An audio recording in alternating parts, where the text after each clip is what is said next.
다음은 성경 본문을 설정하는 데 대한 내용을 설명하겠습니다. 목사님들께서 설교를 하심에 있어서 성경 본문을 어떻게 설정하느냐가 대단히 중요합니다.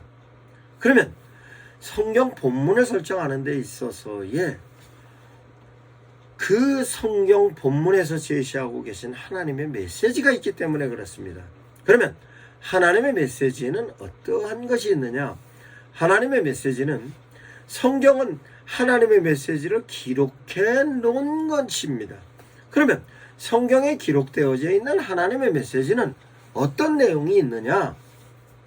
하나님의 메시지의 내용으로서는 하나님의 의지가 기록되어 있습니다.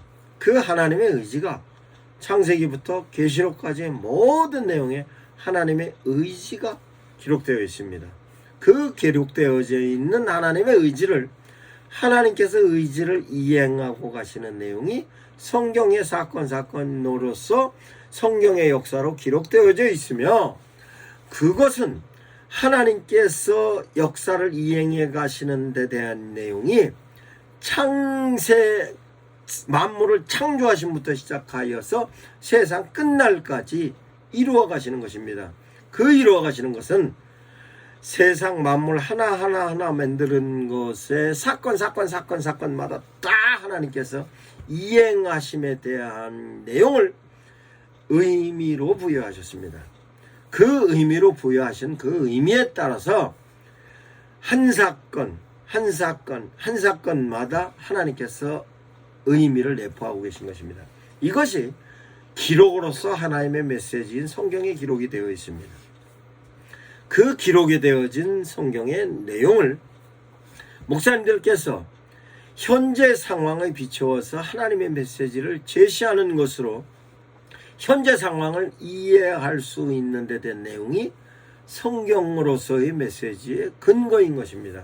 그 근거는 하나님께서 당신을 표현하시는 계시적인 메시지와 인간과 하나님과의 관계, 인간과 인간과의 관계, 인간과 만물과의 관계에 대한 내용을 하나님께서 룰로서 정해놓으셔서 그 룰에 관련된 내용을 자연으로서는 메커니즘으로, 인간으로서는 율법으로 룰을 정해놓으신 계율이 있으며, 그와 같은 데 대한 내용이 인간이 하나님과의 관계, 인간이 인간과의 관계, 인간이 사물과의 관계 내용을 교훈적으로 깨달을 수 있게 메신저들을 통하여 교훈의 내용으로 정리되어진 것이 계시와 계율과 교훈이 성경의 기록으로 정리되어 있는 것입니다.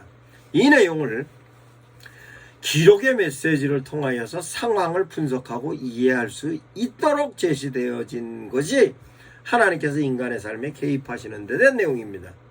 이와 같은 데 대한 내용을 실제적으로 목사님들께서 설명하시는 것이 설교입니다.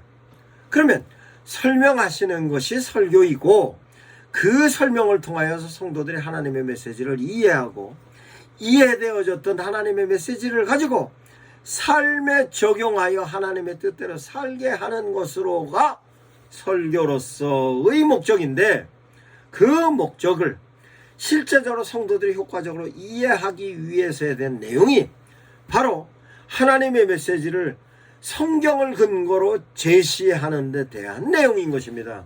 그런 의미에서 설교에 있어서의 본문 설정은 대단히 중요한 것입니다. 그러면 설교에 있어서의 본문은, 그 설교로서의 본문에는 설교를 본문을 선택하는 방법이 본문을 통하여 본문에 제시되어져 있는 목적을 찾을 것인가, 목적에 따라서 본문을 선택할 것인가, 뿐만 아니라 목적뿐만 아니라 성경 본문에는 제시하는 하나님의 메시지가 있습니다.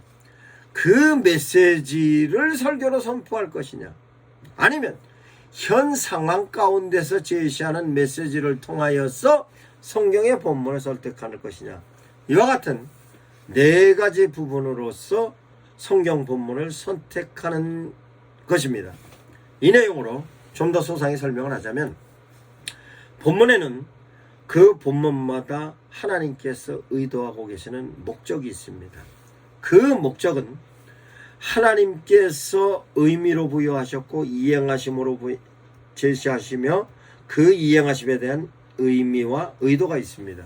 그 내용은 성경 전체적인 내용도 이와 같은 프레임으로 하나님의 메시지가 정리가 되어 있고 그 내용은 형식으로서는 계시와 계율과 교훈으로서 되어 있습니다. 그게 기록되어져 있는 것이 성경인데 그것은 성경 전체적인 프레임도 그렇게 되어 있지만 성경 책자 하나마도 이와 같은 프레임으로 구성이 되어 있습니다. 뿐만 아니라 성경의 사건 하나하나도 이렇게 구성이 되어 있고 뿐만 아니라 성경에 있는 교훈적인 내용으로서 패러그래프에 있어서도 이와 같이 정리가 되어 있습니다. 이와 같은 부분에 있어서의 모든 내용은 하나님의 의지와 이행하심과 의미와 의도가 있는 것인데 그와 같은 내용이 실제적으로 본문에서 내포하고 있는 목적이 있습니다. 그 본문에서 내포하고 있는 목적은 하나님께서 이 본문 속에 있어서의 내용이 결단을 해라는 것이냐, 변화를 하라는 것이냐, 유지를 하라는 것이냐, 성장을 하라는 것이냐에 대한 내용인 것입니다. 성경 전체적인 내용에도 이와 같은 목적적인 부분으로 찾을 수 있으면 이와 같은 내용은 결단의 목적이었구나. 이와 같은 데 대한 내용은 변화의 목적이구나. 이와 같은 내용은 하나님의 은혜를 지속적으로 유지하고 있는 데 대한 목적이구나.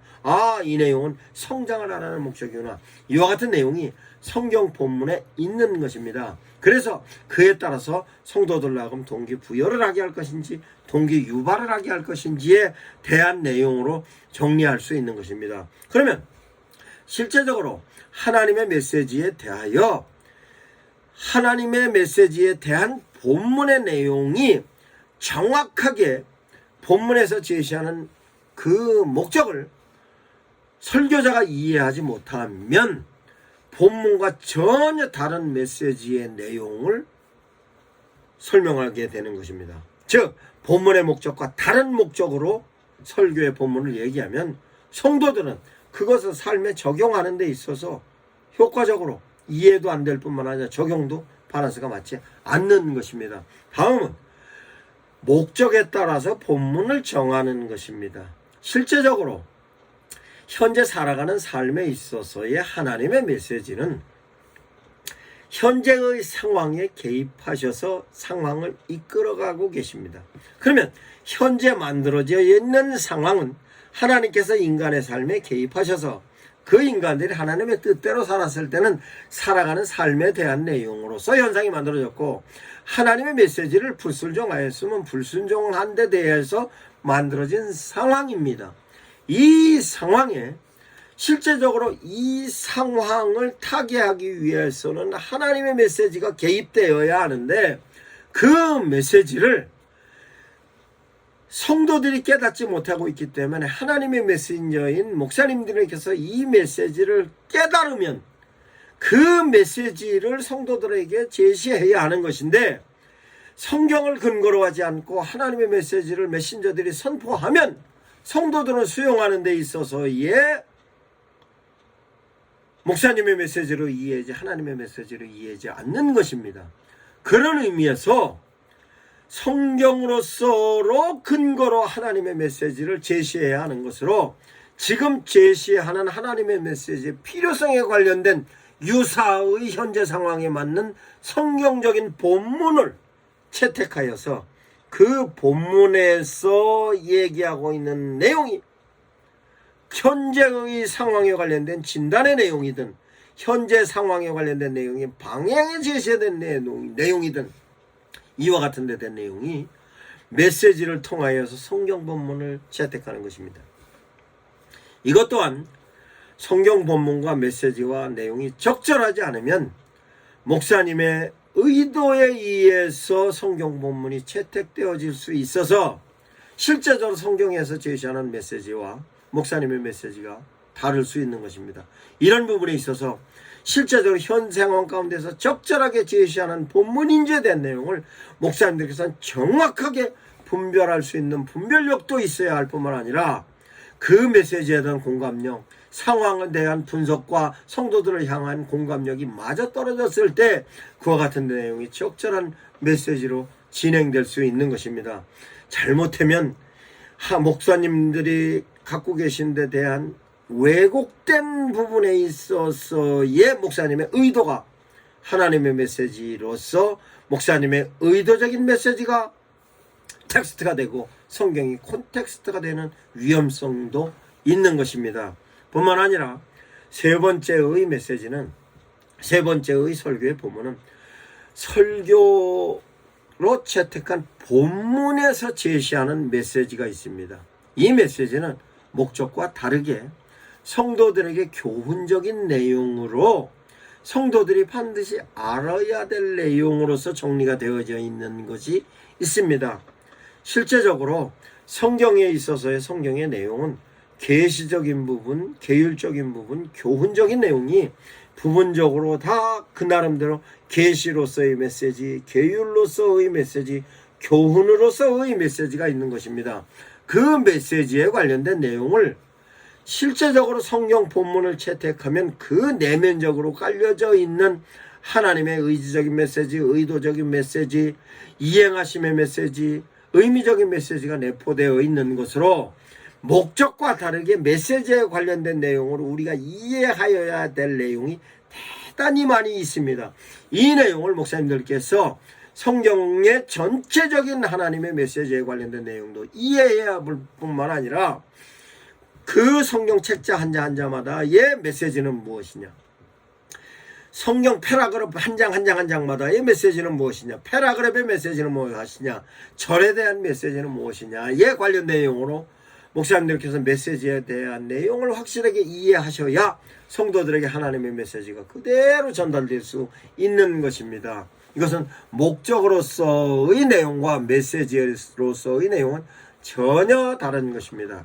또한 목사님들께서 이러한 내용은 성도들에게 반드시 이해시켜야 되겠다, 뿐만 아니라 이해되어서 하나님을 깨닫고 알게 해야 되겠다 하는 부분에 있어서의 목사님들께서 성도들을 향한 의지로서의 메시지가 있을 것입니다.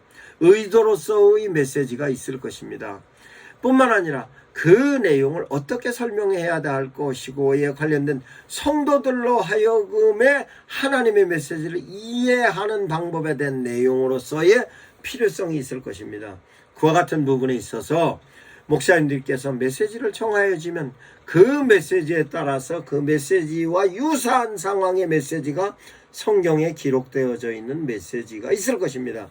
그 메시지를 적용하시면 실제적으로 메시지에 따라서 선택되어진 성경 본문으로 이와 같은 네 가지 형태로서 성경 본문을 적용하는 데 있어서 효과적으로 적용할 수 있는 것입니다. 그러면 이렇게 성경 메시지, 성경에 관련된 본문의 내용과 설교로서의 메시지와 목적에 따라서 다를 경우에는 실제적으로 메시지의 효과가 떨어질 수도 있고 하나님의 목적에 관련된 효과가 떨어질 수도 있고, 뿐만 아니라 그 하나님께서 의도하고 계신 부분과 괴리로서 하나님의 뜻과는 전혀 별개로 목사님의 생각이 설교의 목적이 될 수도 있고 메시지도 될 수도 있고 이런 우를 범할 수 있는 것입니다.